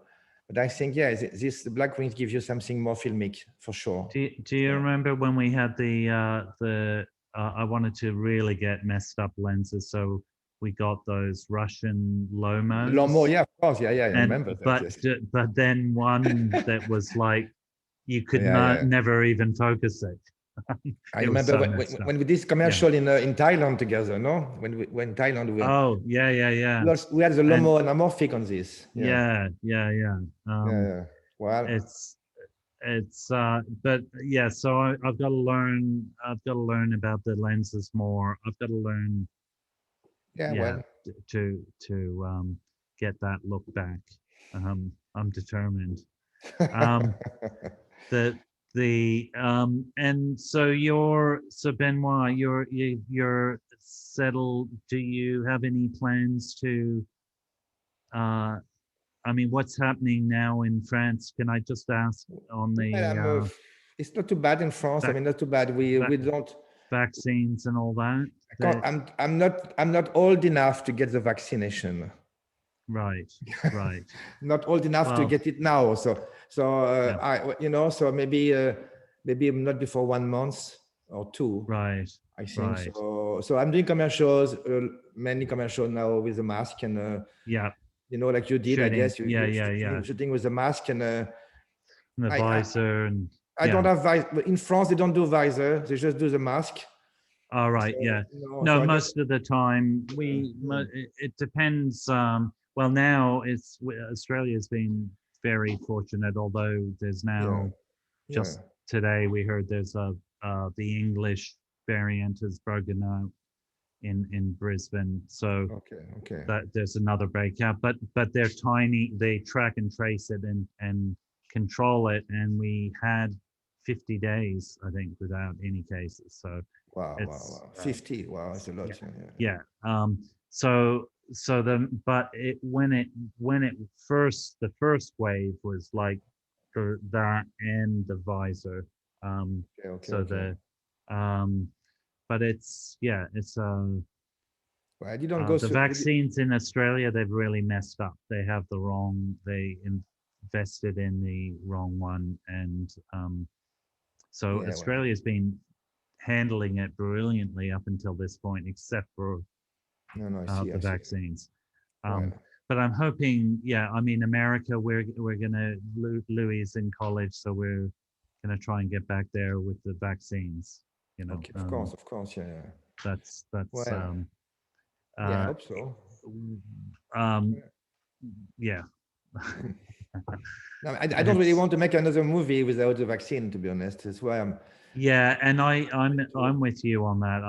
You know, Mm. now that because we've worked on COVID sets with you know, commercials and other ways, but to imagine that like the protocols necessary for a film, I think the best method is when the cast and crew are self-isolate and Yeah. you know, Yeah. but then you know it's impossible to, you know, there's always It's a so tough many family. people coming in and out, and yeah, And it's tough family life. People are complaining because they can't see their family, and I think it's difficult for me, you know. And now I got this 2.5 years old son. I can't see. I don't want to isolate in a island to make a film, you know. I mean, I don't want to do. Honestly, I don't want to do it. So I feel, my God, you know. I remember when I went to Australia, my daughter was like 6, maybe something like this, 6 years old, and she came only to see me once. Remember? Yes. Remember? She came for 1 week only, and I was there like for 4 months, and wow, I don't know. I don't know how I could do it. You know, I don't. No, I know. I had that with when I was doing the road with you know, which was essentially a love story between a father and son, and there I was hearing my son crying on the other end of the line. You know, he was at school in England, and I was stuck.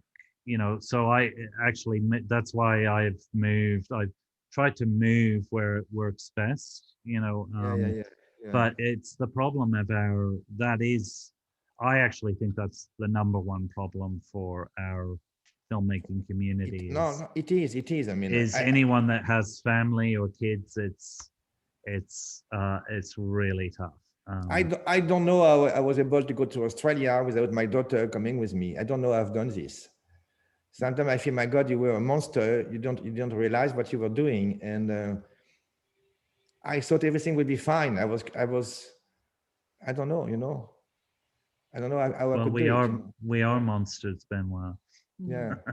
No, but you know, I mean, certainly now when when I did the proposition, I was still at this age where I had to prove a lot to myself. You know, I had to prove I could be this kind of DP, going like an adventurer, Australia. I had to prove a lot of things to myself, and also maybe to other colleagues or friends. You have to be someone. You have to become someone in the film industry, and this kind of crazy race to become someone. It is a race. There's a huge competition between DPs, huge. I mean, more and more today even than before.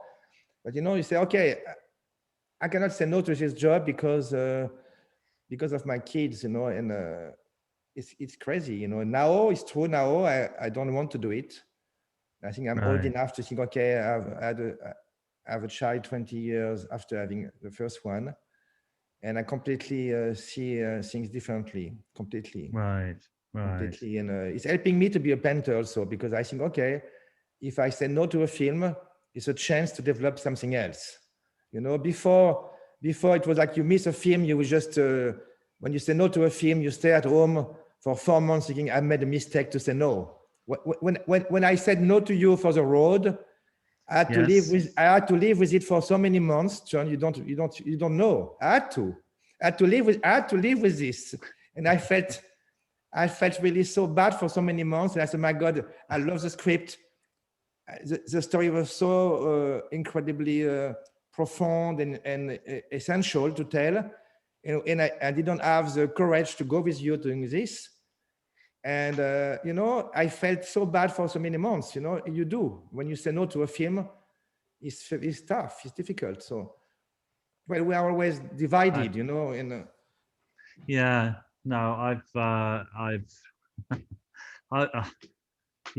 can.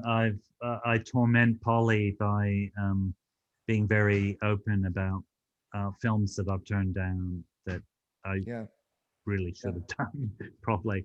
But then I've been very fortunate with, and this year, I think with a lot of people, I guess they've found the lucky ones, and because we are the lucky ones this year, especially. But the time that I've had, I know it's horrible for my son, because he left. So he graduated from high school and started his first year in college as, you know, an arts college, Cal Arts, music, and all via Zoom, which is kind of brutal, right? It is but brutal. but for me, it's been incredible because I've had all this time with him. Yeah, of course. Yeah. I think he's sick of me by now, but No, but you know, I think it's in fact, but it's been an amazing time. For but then it's also been a horrible. I have lost some people as well along the way, and then it's just been so crazy these times too. What's been going on out there. But we won't go into that crazy world, because that's that's the last. I mean, we couldn't. It does though remind me how reality always outstrips fiction. Like we always think fiction, we can create these crazy worlds, but we can't compete with the reality is just more crazy, and we always think we might get a sense of things, and it's just like, I had no idea with The Road that it was more documentary. Well, not quite, but no, but The Road is true. There is something in The Road. How well, no, God, but yes, it's been very strange times. And do you get are you connected with you are in the outside of Paris, so nature much better. Much better now. And when I go to Paris now for a shoot or a scout, I feel, my God, I did so well to leave Paris. I think I mean, it's strange for me to have left Paris. It's a bit strange, but you know, I feel much more relaxed, in fact.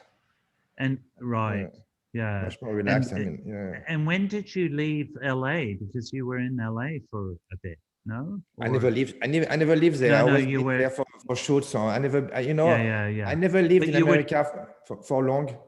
No, and I couldn't imagine you doing so. I did paintings. Two summers ago, I went to LA, and I was given a huge studio in Santa Monica for me. Huge studio, and I decided to start 8 huge paintings there this summer. So, and they are still there. I couldn't finish them. I thought, I will come back in a few months to finish my paintings.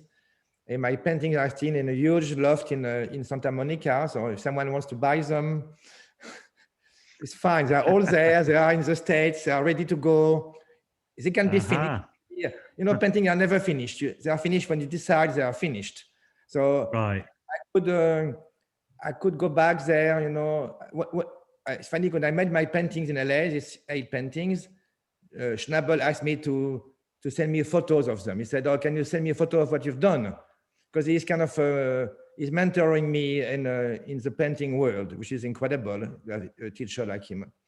So I sent him the photos of my paintings, and I was kind of scared of his reaction. I said, okay, what is he going to say? And because I'm more fragile for my paintings than for the film I've done. If people don't like the film I've done, well, it's a shared responsibility. You know, I didn't write the script. I didn't show the actors. So if a film I've done is not successful, I never see it as a huge failure. But if you make a painting like this, you know, everything is coming from you, and you rent a huge loft, you buy all the paintings, you make all the process is coming from you. You're the director, the producer, the screenwriter of your painting. So if someone is telling you, well, sorry, Benoit, but it was not worth it, it's kind of a big shock. It's bigger shock than a failure on a movie, I think. So Right. I sent my photos to Julian Schnabel, and I think he was in a plane, and he said to me, do you want my honest opinion? It was all by text. Do you want my honest opinion? And I said, of course. Come on, of course, I want you, of course. And he said to me something very brutal, but I think quite good. He said to me, listen, in the painting world, sometimes it's good to treat your own work like if it was a found object. He said to me, maybe you didn't go far enough with these paintings. Just think about it. You find these paintings made by someone else, and you start here. You say, what should I do with them? Right. Quite interesting, He said, I said Yeah, to him, yeah. but I'm leaving tomorrow. I don't have time to do that. So now I got 2 years in between nearly. So Right. I could go back to LA and face this painting like if they had been done by someone else. Right. Now Yeah. I feel time has passed enough. So maybe I go back to LA at one point this summer if I can travel back, and I hope I can finish them with this kind of distance, thinking, okay, they don't belong to me. I found them. Maybe this guy disappeared, and I'm going to work on them. Maybe if you give me the address, I get them and I try to do a little some surprise touches. There is one for you if you want one. There is one for you. Oh, I would. They are Wow. quite big, so I don't know. They're quite big, but if there is one you like, Wow. you can have one. Oh my God. Okay. I Yeah, why love not, that. Yeah. No, amazing. Yeah. Well, Anyway. I do love. I find what's amazing when I went to the Prado. Prado. Prado. It's Prado. Yeah. Sorry, it's the time here. The Prado. Looking at those paintings, in there. That's one of my favorite museums in the world.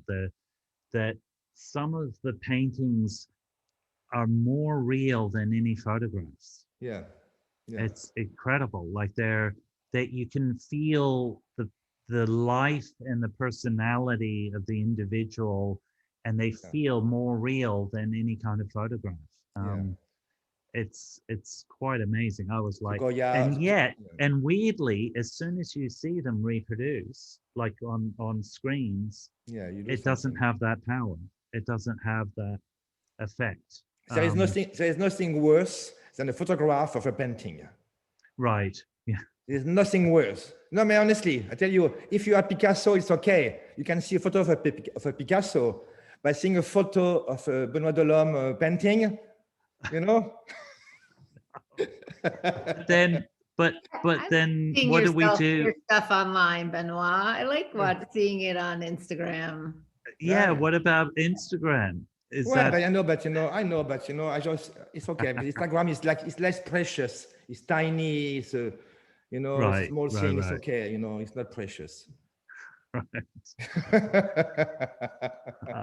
I'm working on a documentary on Andy Warhol. Speaking of painting, well, not painting. Yes. Yeah. Wow. That's cool. I've decided to dip my try out documentary. I love documentary actually, and you know how I love research and stuff. But the art, Warhol. Yeah, I want to see that. Definitely big, want to see big that. fan of his, and I've got something like 8 hours of unseen footage of his trip to China in 1982, of the most incredible, and I'm working with his photographer that worked with him for decades, and Wow. we're trying to pull it all together. It's very early. I've done a lot of research on it, so Fantastic. I'm just trying to Fantastic. gradually, but it'll be very unusual, not like a talking head Wow. type thing. Wow. You know, I want to see that for sure. You know? Um, Wow. I'll keep you posted, but I would love Please. to. I wish we could see each other again. Me too. You know, I mean, me in too. You know, in for a sure. You know, nice cafe in your local village. I Sounds would love good. to. So when are you going? You're going back to but- to LA? Maybe is what you say this summer. Or? Yeah, I'm trying to. Yeah, I think once we're, hopefully, I think we're gonna have to try and go back when the vaccines are available for us. Okay. Okay.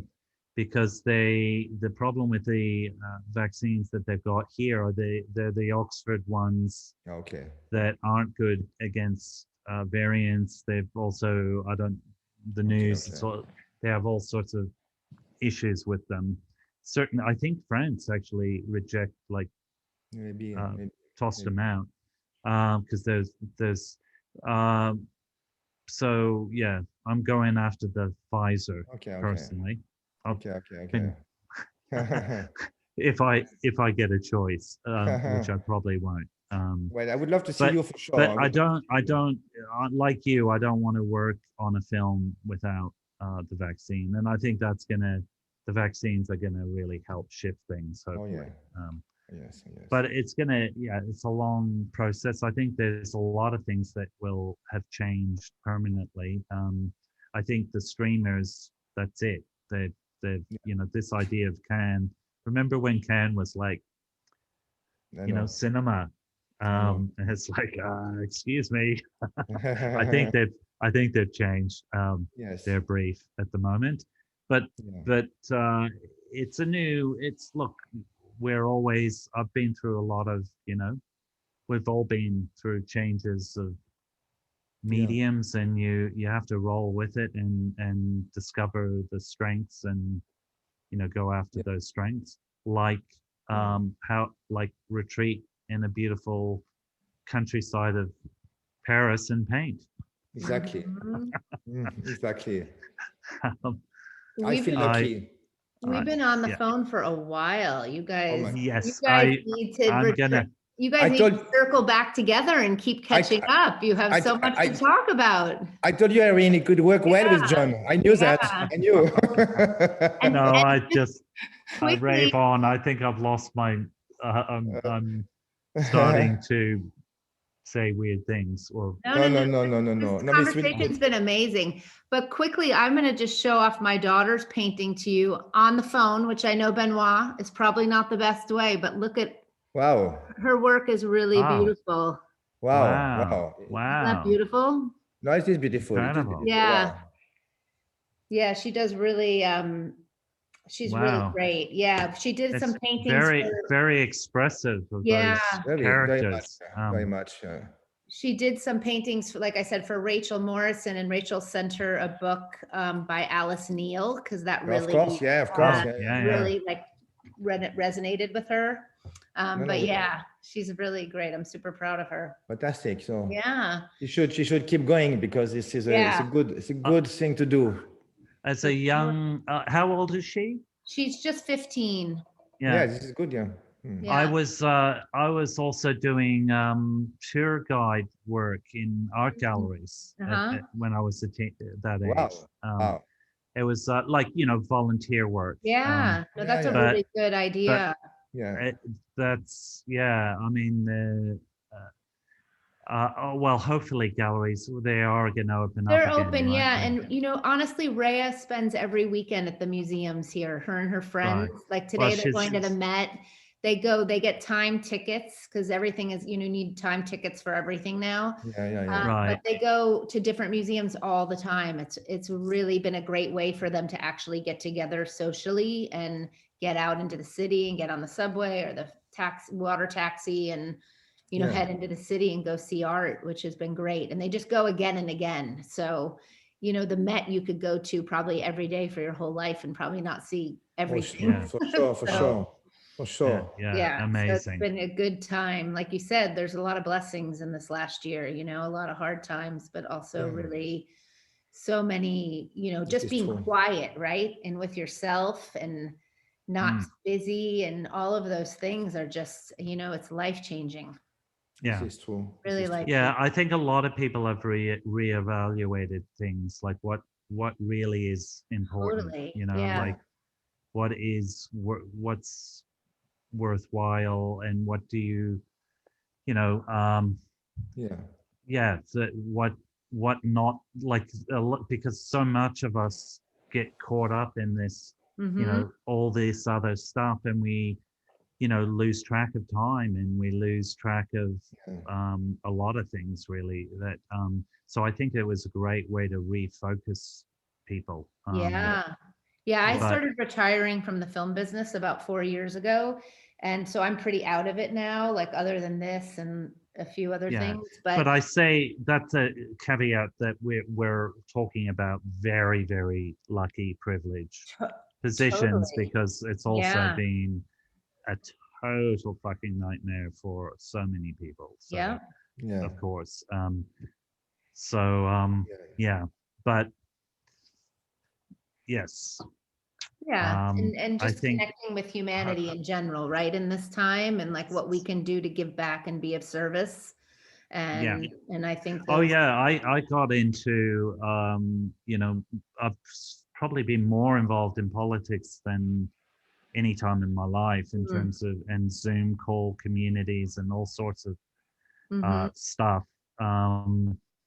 It's been really interesting. I mean, that is the other side, by the way, of social media. There's a lot of things, you know, there's group people, community efforts, and things that can be done in a positive sense. It's a useful tool. So I won't, I know but I also have been keeping up with those documentaries, like, you know, The Social Dilemma and the big hack, and all that stuff as well. I've been, you know, I'm trying to understand technology on how, and that's what's exciting about revisiting Warhol, is because every single medium he embraced every single like medium that was, you know, he even ended up in his later years doing TV and electronic art and magazines and all that. So he was quite anyway, that but I'm now digressing, but that's very interesting, though. It really is. But I think the Zoom, this weirdly Zoom, because none of us had heard of Zoom. It's true. But it's weird that even that's sort of becoming, I think that's not going to go away. That's going to become, like, there'll be more sort of, rather than conference calls on phones, there'll probably be more Zoom like meetings, and and that's, you know, it's also got its limitations, but it's certainly it's interesting. I've been developing some film projects where we have now Zoom meetings, and instead of just, you know, emails and phone calls. So it's kind of, it's interesting. Different sort of writer's room. It's good. I live in Bed-Stuy in Brooklyn, and one thing that I've noticed a lot with my like council people in the neighborhood, and like the local Congress people, there's a lot of local communing on a political level. Like, you know, every week there's different like town hall meetings over Zoom to talk about what's going on in the community on, you know, on this local side. And I really think those are really positive aspects where people know.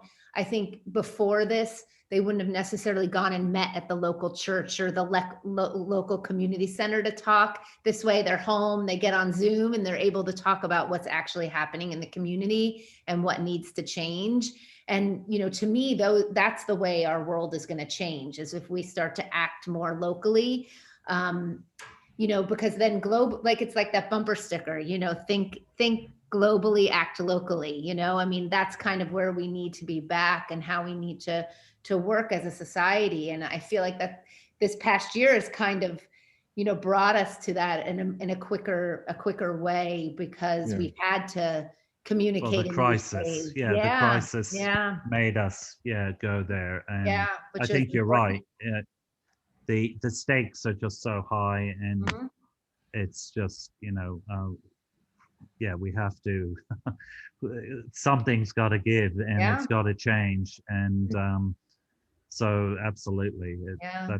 that is a positive thing. And I think, and this new generation, the teenagers are pretty switched on with a lot of that as well. Like they really are wanting change. Like it's like all of us, we've had way too much time and to fuck things up for them. And they're kind of finally saying, you know what, enough. They're like, we're not You sitting just- in quarantine again for a year ever. We're like, it's not happening. But thank you guys so much. I Thank you. really appreciate it. It was such a beautiful call. Really nice to get together with you both and listen. Yeah, thank you, Irene, so much. Thank you. Yeah, thanks. John, really good to see you. I mean, really. Yeah, really great. Yeah, I know. So we must keep in touch now. Please, we should. Now that we must, connected under such bizarre circumstances. Yeah, no, I'm glad we did. I'm really happy. No, and this is great. I didn't realize you guys were doing this. The round, and so it's such a great group of people you've got. Yeah. That's fantastic. And it's really nice to bring people together to have, I think people feel really good when they connect with people they haven't seen in a while, or they are inspired by and whatnot. And it's been really beautiful to bring these talks, because they make people feel really good, and that's important. True. So I feel good today. I feel good. I think it was, I do. Yay. I do.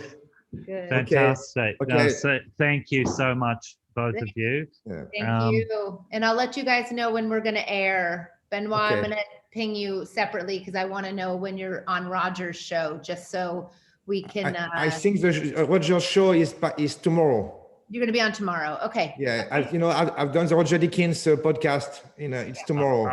I don't know what I said. I don't know. I've completely forgot.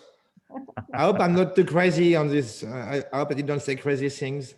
Didn't you bring up the going the Alexa? No, going digital when we did. I don't even know what I said. I don't know what I said anyway. Oh, I say hello to Roger. He is a wonderful, amazing. Yeah, he's so generous, incredible. Such an inspiration. I know. But cool. Okay. Great, Benoit. Okay, John. We will be in touch again, and thank you so much for this. No, thank you. Experience. That was great. Thank you for doing, John. Good night. Thank you. Yes. Good night, everyone. Good night. Or bye, good day. Good night. Bye. Bye. Bye. Bye. Bye. Bye. Bye. Bye.